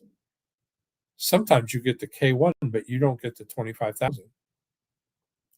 It stays in the business because you're doing an expansion or buying equipment or hiring an employee, whatever. It still counts on your tax return as provisional income. Maybe you're like my daughter and son-in-law who overpay their taxes so that when they file their taxes, they get a big tax refund. I think that's a zero interest loan to the government. They think it's great planning. And I've seen them buy cars, a roof. They did an addition in their house once. They've done vacations. They've done all sorts of things. And some years are better than others, but most years they get a big check. 100% of that check counts as provisional income in the year that you receive it. All right, here are some interesting ones. Do you have an IRA, a 401k, a 403b, a 457, a 401k-A, a SEP, a SERP, a SLRP, any tax-deferred account where you put money into it and you didn't pay tax, and it grew tax-deferred, and then when you took it out, it's taxable. 100% of those count as provisional income. Now, some of you are going, wait a second, Dave, you're scratching your head. My advisor told me, this is the most common thing I hear. My advisor told me this was a great idea. Pack those things with money because I'm going to not pay tax now. I'm going to defer tax until I'm retired, and I'll be in a much lower tax bracket then, won't I? Well, if you look at the tax code, it doesn't take a genius to figure out that that's probably not as true as you might have thought. Most of us are in a 22 or 24% tax bracket, and most of us in retirement are going to be in a 22 or 24% tax bracket. So the answer there is probably not. On top of that, you put money in, probably, look in 1983, when the tax code was written, 401ks, I remember getting an opportunity to put money in a 401k, and I did. But listen, if I put $1,000 in 1983 in a 401k, I didn't pay any tax. I had a boatload of kids. I had a house mortgage that I got to deduct, a car payment that I got to deduct. At the end of the day, I probably didn't pay any tax at all. But let's just say I was at a 15% bracket. I put $1,000 in. I saved $150. But then that 1,000 sits in the S&P 500 for 40 some years. It goes from 1,000 to 2,000, 2 to 4, 4 to 8, 8 to 16, 16 to 32. It's at least 64. It's probably over $100,000 today. But let's say it's at 64. Now I'm almost at a 25% bracket. I pull it out. I have to pay 25%. I saved 150 bucks and I'm paying 16,000. How does that make sense? I'm not saying it's a bad deal. I'm saying it's not all cherries and lollipops. And because of that, you haven't even factored in the fact that it might actually be making you pay tax on something that you were never supposed to pay tax on in the first place. Now, if I know you, and I probably do, you're already doing the calculation in my head. If I add all those things up, am I at 32,000? Am I at 44? Where am I? By the way, if that 44,000 had been prorated, like your Social Security payment has been prorated, I wouldn't be talking about this. If it had been prorated over the last 43 years, that 44,000, just at the same cost of living rate that your Social Security is, would be 142,000. And I promise you, I might still not like that, but I wouldn't be talking about it because it just wouldn't affect you the same way. Here's the thing. I haven't included the last item. Are you ready? 50% of your Social Security payment is included in provisional income. Half of the money they're trying to figure out if you make too little that they shouldn't tax you, they're counting to try and get you to pay tax on. This is causing havoc. And if you doubt me, talk to somebody in their 70s that's dealing with required minimum distributions on their IRAs and 401ks and ask them what taxes are doing for them. It is causing huge problems. And the worst time to find out about this is after you retire. Because before you retire, there's still stuff you can do. Okay. I am going to, I'm looking at time and I want to make sure that I get through everything. I'm going to do a case study. This is on taxes. Look, I want you to pay attention to this. I think it's one of the most important things I'm going to talk about tonight. This is very simple. This is a typical couple, 64 and 62, just over 34,000 in combined annual Social Security income. If both file at age 62, they want to retire at 62. Why? Because they've saved 752,000 in 401ks and IRAs. They got $750,000. We're going to say they get a 6% annual return on average, 3% inflation. They need $70,000 per year in inflation adjusted after tax income. We're going to say respectively they live to 86 and 89. All right, what does this look like? If they file at 62, they are walking away from $186,496 in Social Security payments that they've earned, that they paid enough in to get every dime of that 186,000, but they're taking it so early that they're not going to see a nickel of that. And they need every dime of it to get through retirement. This is what it looks like. This is a cash flow. The blue bars are their Social Security. The orange bars are that 752,000 in 401ks and IRAs. The graded line is their $70,000 in inflation adjusted income. At the end of the orange bars is white space. That's nothing. Probably doesn't surprise you, but they've run out of money. This couple started with 752,000, 2/3 of the way through retirement, they're dead broke. Do you remember early on I talked about 46.1% of Americans end up at the end of their life with not enough money to fund their own funeral? This couple ended there way sooner than the end of their life. Here's the thing. As some of you are saying, 752,000, that's a lot of money. Well, this couple obviously has a serious running out of money problem. Some of you are saying, that's it? How could they think they could make it through? This couple with only 752,000 has a serious tax problem. Let me show you the difference. I'm going to show you a corrected cash flow. All we're going to do is change the way they file Social Security. Lots of other stuff that can be done, but I want you to see the power of filing correctly. Here's the difference.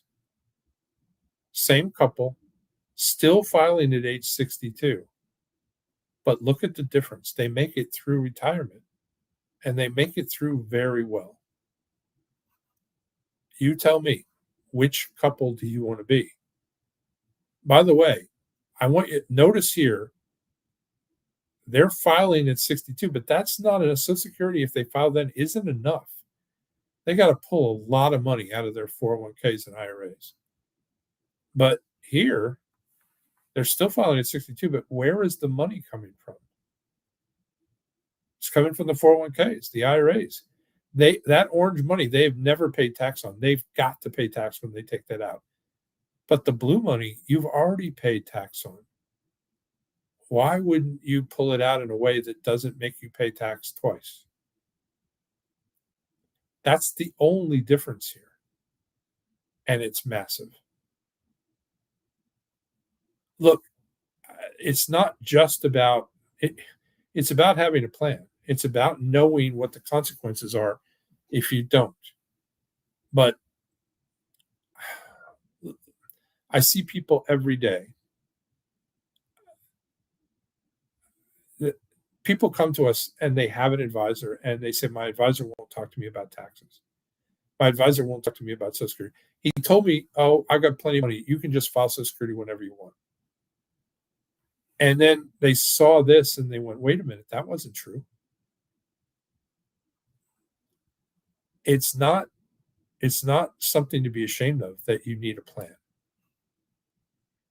Okay. Federal tax comparison is crazy. By the way, I'm going to go through this a little quick because if you didn't run out of money, it's over $100,000 in federal tax that you save. It's a massive amount of money. We can't walk away from 180,000 here and 100,000 here and just say, "Oh, I didn't have a choice." That's not how this works. Let me tell you about your statement real quick. If you look at your statement from Social Security, it does not include a COLA. There's no cost of living adjustment. It's never going to do that. You won't know next year's until October of this year. But you need something that's going to project in a reasonable way the year after and the year after and 10 years after to be able to have any kind of plan at all. It assumes you work to a static age when you retire, 62, 70, whatever your full retirement age is. And maybe the most egregious thing I think of all, it won't coordinate with your spouse. It'll look at your record and your record of vote. My wife and I have been married almost half a century. We don't have separate accounts. We have investment accounts in both our names. We have a house in both our names, cars in both our names, bank accounts in both our names. Everything is in our names together. We don't have, at least I don't know if I don't have anything separate. I don't believe she does either. If she does, I'll be very excited. But I promise you, she doesn't. But here's the thing. Social Security looks at her record and mine like we don't know each other and then leaves it up to us to figure out what's best. That's crazy. And they cannot give advice. So AARP says whether you're close to retirement or just turning 50, you should check your Social Security earnings record each year to make sure it doesn't contain errors. It's also important to be aware that some of those carry statute of limitations on correcting your record. All right. Every time I do one of these workshops, I offer a complimentary personal Social Security and tax analysis. I'm going to do the same thing this evening. I'm going to tell you what it is, what's included in it. Then I'm going to tell you who's going to do it for you, and then I will tell you why we do this complimentary without fee or without a charge. So bear with me. I'm going to get through this pretty quickly, and then we'll do the Q&A. All right, so it includes the break-even concepts. Okay, you're going to get to know that. I think this is important, but it's not vital. It's not where I make most decisions about what's best. It's easy to use and easy to implement. It's point and click. You won't have to think hard about it. It will look at alternatives and shortfalls. I don't like this, Dave. Is there a way to do it? What if I did it this way instead of this way? What would that look like? Easy. What if you have a shortfall? Here are your options. Here's how we can deal with that. Here's what that would look like. And then what about retirement income, cash flow, and tax analysis? Can I save money on taxes, Dave? You talked a lot about it. Is there a way to save money? Yeah, we'll show you exactly what that is. And then what about my income plan? Am I counting on my assets for too much income in retirement? Am I not counting on them enough? I've got to be honest. I see both of those things happen all of the time. And then what about Roth? Roth is, by the way, the only asset class that I didn't mention when I was talking about provisional income, because Roth doesn't count. Income from a Roth does not count as provisional income. It's not taxable, and it wouldn't cause your Social Security to be taxable either. Should I be doing Roth? Should I be doing conversions? And if so, how much? And with all due respect, if you're going to tell me I should be doing it, how much am I going to save? Is it worth it to me? We'll show you exactly. And then what about coordinating my assets? What about having a plan that looks at my Social Security, that looks at my tax plan, that looks at non-qualified assets, qualified assets, IRAs, 401ks, pension plans, life insurance, TSPs, and actually balances them so that I have a plan that makes the most sense with the most benefit to me, paying the least taxes that I can. All right. If you haven't done this already, go to www.ssa.gov. That is where you'll get your own statement. If you haven't done this already, take you about 5 minutes to set up an account, and then you'll be able to print that out. Now, I'm going to give you two options this evening, and then I'm going to explain who's doing this and then why we do this. But here are the two options. Option one is everything I just explained to you. It's the whole kit and caboodle. It's the complementary analysis with all the options, all the tax options, all the filing options, all the tax strategies, all the Roth strategies. Everything is included in that, period. And it is 100% complementary. Maybe you don't have money in 401ks or IRAs, or you don't have a significant amount of money in non-qualified assets that you're going to use in retirement. Maybe, Dave, what I have is Social Security. And I need to know when to file, but I don't need the tax analysis. I get it. You have a timing problem, not a planning problem. I mean, it's a planning about timing. That's why I've written the workbook. The workbook will give you everything you need to know about when to file.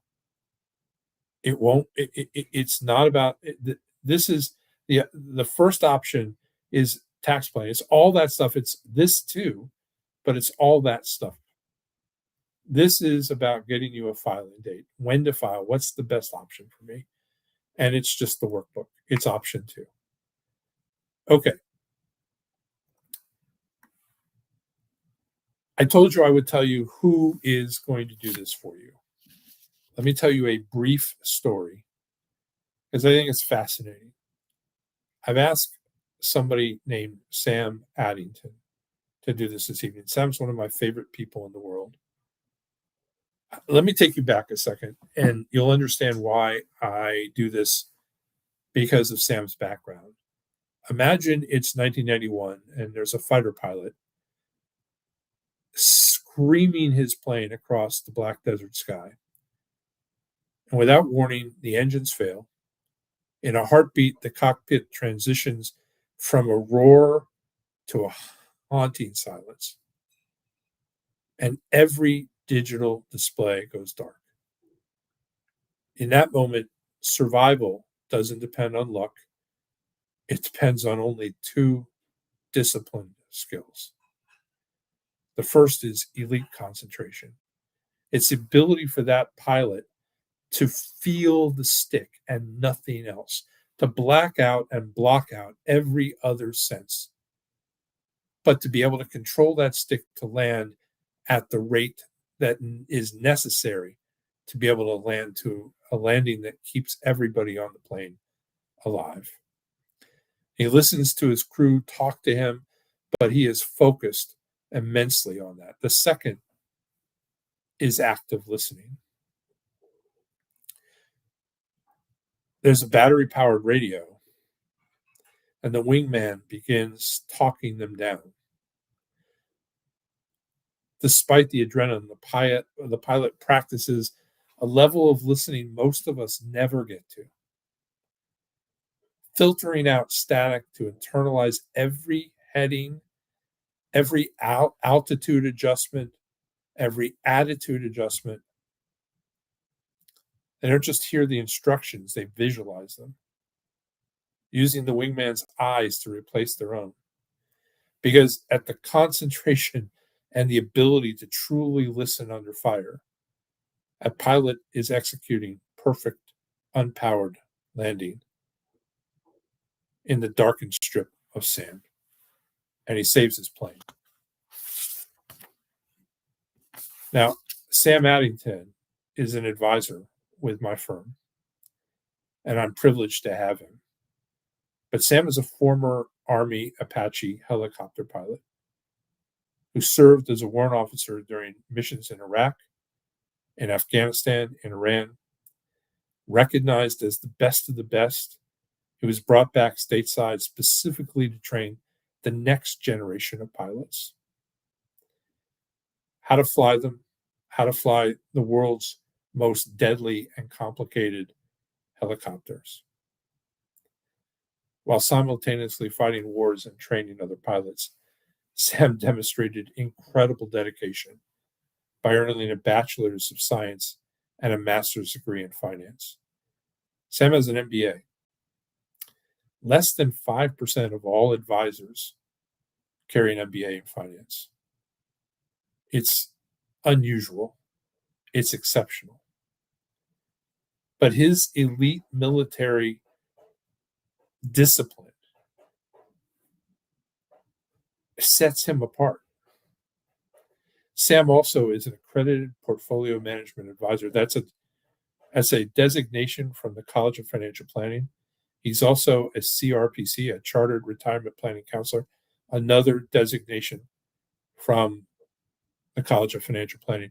And Sam carries that same college accredited National Social Security Advisor designation, the NSSA. That's the only college accredited designation for Social Security and taxes in the country. Sam brings an incredible level, an elite level of concentration and a willingness to dig into detail in retirement options. I consider him to be one of the finest planners in the industry. He specializes in comprehensive planning, tax analysis, and Social Security analysis to ensure that your future is handled with the same precision as a flight mission. He's incredible.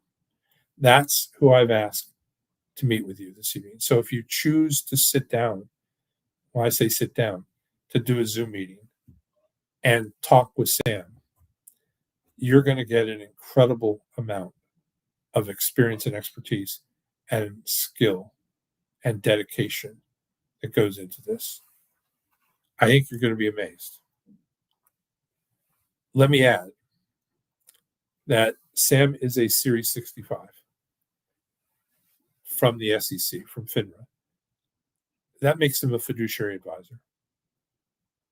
Now, all of my firm, everyone in my firm is a fiduciary advisor. We only hire fiduciaries. But that means that Sam has a legal obligation to do what's in your best interest and to put it in front of his own best interest. That's just the added benefit of working with him. Now, I'm going to ask our tech team to put up in the chat a actual link, and I'm going to ask them to put a QR code up. That QR code, if you don't know how to use a QR code, most of us do these days, you just hold your camera up, don't take a picture of it. You'll see a rectangle, a yellow rectangle, or an orange rectangle appear. Touch that. It will take you right to it. If you're using your phone while if you're watching me on your phone, then take a screenshot of that rectangle when you're holding it up to the QR code, and then simply touch on the screenshot, go to that and touch it, and it'll take you right to it as well. There's the link, there's the QR code. I promised you I would tell you why we do this. I'll do that real quick, and then we're going to start the Q&A. I'll ask our tech team to get them prepped so we can start that right away. Listen, I'm a Costco fanatic. I love Costco. Now, there are people from all over the country here tonight, so maybe it's BJ's Wholesale or Sam's Club or who knows what it is. Costco is what we have in my part of the country, and we love it. Now, it's not on my side of town. I got to go to the other side of town to go there, and worse, I often push my wife to go on Saturday morning. Morning because I like to get it over with. Saturday because when you walk into Costco on Saturday, it's filled with smells and people at every nook and cranny of the store who are prepping, microwaving, frying, cooking something for me to try. Oftentimes, something I've never seen or tried before. And I like to go try it. And my wife and I even have a system now. She doesn't really look to see what I'm trying. She looks at me. And if I get a big smile on my face, she reaches over and takes one. And if I nudge her, she gets two. Because if I try something I really like, I want to buy it. That's what this is about. That's why we do this. I know that when you sit down with somebody like Sam and you see the quality of the advice, the quality of the planning, the quality of the work that he does at a level that will absolutely, I promise you, blow you away. I hope that you've seen somebody else before because you'll have something to compare it to. You're going to be amazed. And we know that if you're amazed, there's a good chance you'll go, what about we talk some more? That's it. I have built my entire company. We're 1,300 client accounts. We do business in 43 states, and it's entirely built on sitting down with people like this on a complimentary basis and showing them what we do, giving them something that they absolutely need and absolutely benefit from in the process. That's it. There was this actor in the 70s. I'm a big movie fan. I used to be. Haven't seen many movies lately that I like. But there was this big actor named John Houseman. He was English, and he did this movie called The Paper Chase, and he played Professor Kingsley at Harvard. He was the contract law professor. And in the 80s, he did commercials. He had sort of retired. But he had this commercial that he did, and it was very popular, where he said, "We get business the old-fashioned way. We earn it." That's what I'm doing. I'm telling you about it up front. I want you to know. I think when you see Sam and you sit down with him and you go through this, you're going to be amazed, but you're also going to be compelled. That's it. He will not twist your arm. But I bet you're going to be enthralled and you'll want more. That's it. Thank you for your time and attention. I'm going to go right to the Q&A. I see we still have most people here, so I'm going to ask you, our tech team, to pull up the Q&A, and we will get right through it.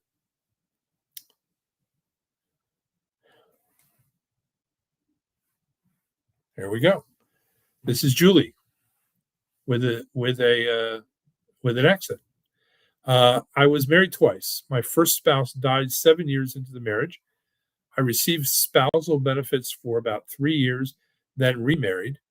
The second marriage ended in the divorce 3 years later, can I reclaim on my first husband's Social Security?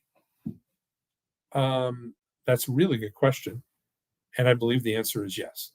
I wish I had a more definitive one for you, Julie. I almost am certain that the answer is yes. Um, but I'd have to look it up. I don't, uh, I'm thinking through the regulations. And as long as you were married for more than a year and you're not currently married, I believe you qualify.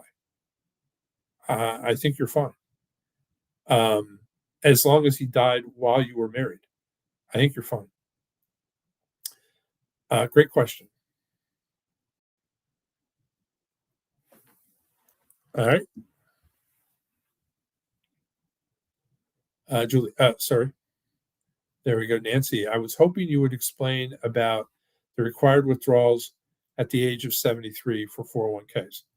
Yeah, that's a Sam question. And Nancy, I would highly recommend that. Those are required minimum distributions called RMDs, and it's actually 73 and a half, but it's absolutely, look, I can tell you a couple things. You don't want to miss that window. The fine is immense. Let's say you were supposed to take $10,000 out. The fine, if you miss that window, is $5,000. It's half of the amount that you were supposed to take out. And then they still require you to take out the amount and pay tax on it. It's terrible. So you don't want to miss it. You want to have an RMD plan. This is part of what planning is about. It's certainly something that you should talk about. And you should also talk about Roth conversions before that happens. So I would highly recommend you meet with Sam. He'll walk you through hook, line, and sinker of everything you need there. But thanks. All right, Elizabeth, I can't see what they did differently on the second plan on my phone's tiny screen. I'm assuming you mean the second option. The second option is just the workbook, Elizabeth. The first plan is meeting with Sam. You'll still get a workbook, but the second option gets you just the workbook. So it's really made for people that don't have money in deferred ladders or don't have significant amounts of money to be managed in a retirement in a tax friendly way in retirement. Thanks for the question. All right, next question. Okay, thank you for your very informative session. Thank you, appreciate it. Okay, Marie, if the wife is a widow at 46 and deceased husband had SEP IRA and passed at 60, how can she access IRA now without 10% penalty? She can't. Not until you reach 59 and a half. It's now your IRA and it's going to go by your age. Sorry. No other way to do it. Okay, next question. Oh, could there only be that amount of questions? Wow. That's sort of amazing. All right, let me give you 30 seconds or so in case somebody has a question before we go. Thank you so much for your time. Are you sure? I'm pretty darn sure, yeah.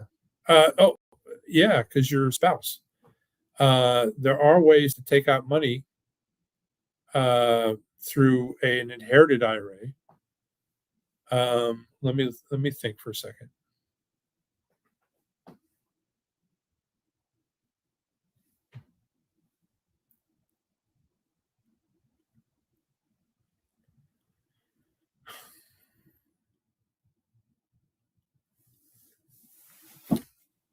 Marie, let me beg off and answer that question. Give me a minute to look it up and be absolutely sure. I wouldn't trust ChatGPT, but there are sources that absolutely I would trust.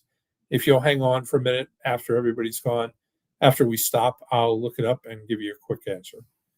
Social Security says that you can get up to 50% of your divorced spouse income. How do I make sure I get the most? Yeah, you're going to get however much you're supposed to get, but the answer there is That's for a spousal benefit. That would bump up if they pass away. You'll get their whole benefit, but you're only going to get that 50% if it's more than your own. So if your benefit is higher than that, you're not going to get it. You're going to get your own. Sorry for that bad news, but that's the answer. And it's whatever the divorced spouse income was. It's his benefit, not his income. His benefit. Good question, though. Okay, where's your company located? We have a couple offices, one in Troy, Michigan, one in Colorado Springs, Colorado, but we do business in literally almost every state. 95% of our clients we meet on a regular basis with, and we're a little different than most companies. We don't meet once a year. We meet much more frequently than that, but we do it through Zoom or something like that. Thanks for the question, though. Okay, this is Kathleen checking to confirm: is it possible to collect my benefit at 62 and change to a spousal benefit after death? Yeah. So if they haven't filed, yes. If your spouse has not filed, you can take your benefit, and then after death, you wouldn't get half of their benefit.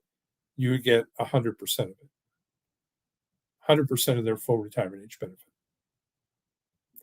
Great question. Janet, thanks. You're welcome. Okay. This is Daisy. Social Security says that you can get up to 50% of your divorced spouse income. How do I make sure I get the most? I think that's the question I just answered. First Congregation Church, alternatives to Roth conversion.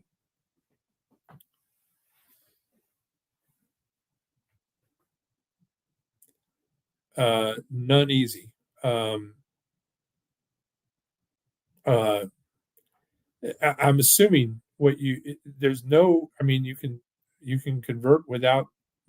You can take distributions without and pay tax and not convert to a Roth. But if you're planning for retirement, if you want any form of a better tax environment in retirement, I don't know how you're going to do that without a Roth. There's no other alternative to that. None whatsoever. Great question, though.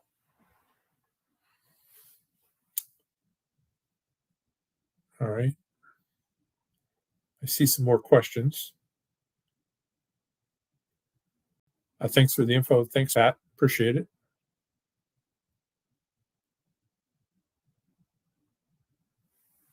Hi, I'm 70 years old now. This is from Bravo. Should I withdraw from a traditional IRA in the next 3 years? Well, that's a planning question. That's why I would absolutely suggest a meeting with Sam to avoid what happens at the end of that 3 years. At 3.5 years, it's 73 and a half, you're required to take RMDs, required minimum distributions. You might, I mean, there are ways to reduce that and to manage the tax burden by planning ahead. You have some time to do that. I would highly recommend a conversation that shows you how to save some money and manage the tax burden that's going to come in retirement. Not just from that, but from also paying tax on things like Social Security. I already got my Social Security at 70 and I am still working, so I might be undermining myself. Will the analysis help me? Absolutely. At the very least, you need some tax planning. But there are ways, there are things that you can do that don't involve Social Security. And at 70, you don't have a choice. But yeah, I would still say there's plenty it can do to help you. Okay.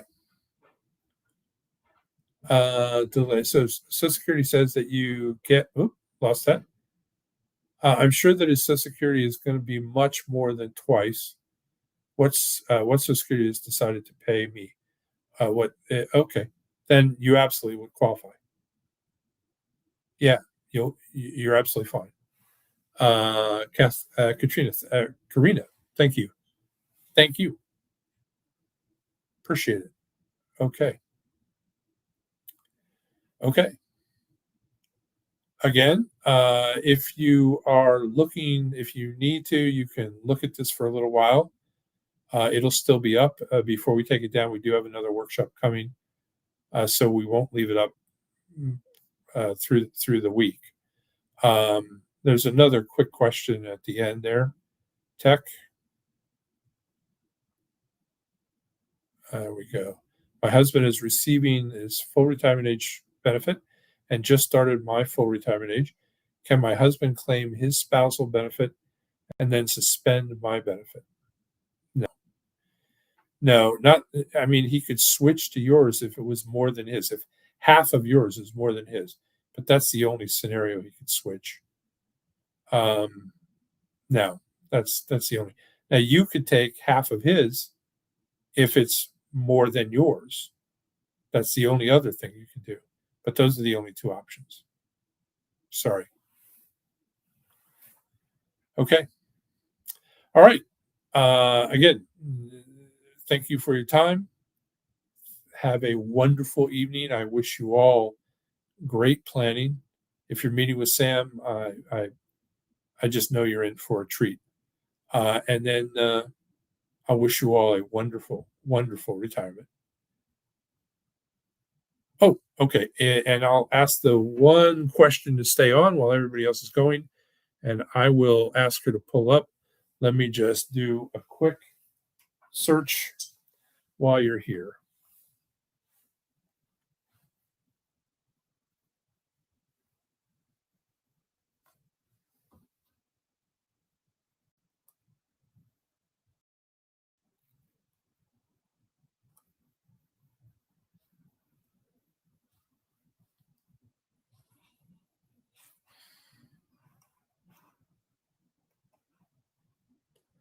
All right, bear with me.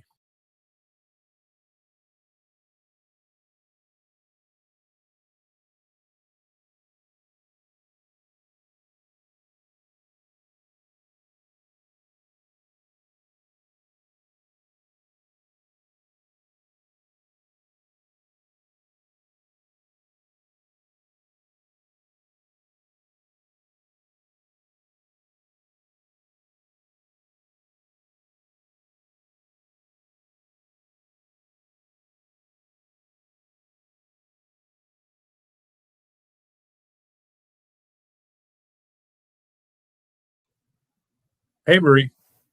The answer is yes, as long as you haven't rolled it into an IRA. So if you rolled it into a um, if you roll it into a spousal IRA, you're stuck. But you can roll it into an inherited IRA, and that will allow you to take funds out of it. You'll be required to take funds out of it, though, over the next 10 years. And in a rolling into a spousal IRA gives you the ability to treat it like it's yours. So you don't have to take that money out starting until age 73 and a half. But if you roll it into the inherited IRA, you're going to be forced to take it out every year, but you can have access without the 10% penalty. That's the answer. There's pros and cons from each one.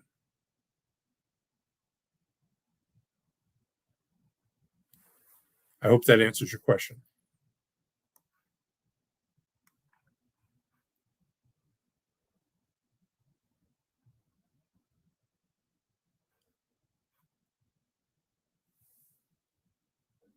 Sure. Uh, Although, I mean, the best thing to do is make an appointment. If you would,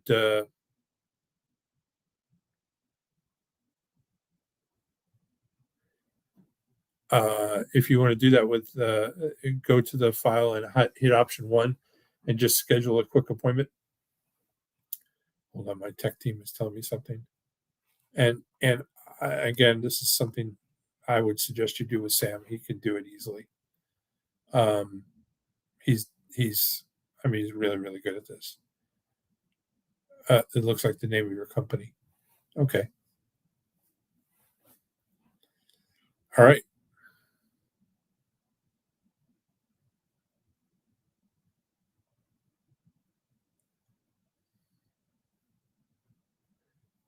Why did the financial advisor not tell her this? I don't know. He might have thought like I did that you only wanted a one-time withdrawal. There is no way to do that. Once you take the inherited IRA, you're on a schedule every year to take it. You don't have to take it every year, but by the end of the 10th year, you have to take it all. And at your age, that might not make the most sense. But it is an option. I don't know why I wouldn't have told you. Um, but again, I would I really, really urge you to meet with Sam. He is an absolute expert in this stuff. Okay, I get it. Okay, all right, guys. I'm going to say thank you again, and wish you all great planning and a wonderful, wonderful evening. Take care of yourselves. Goodbye.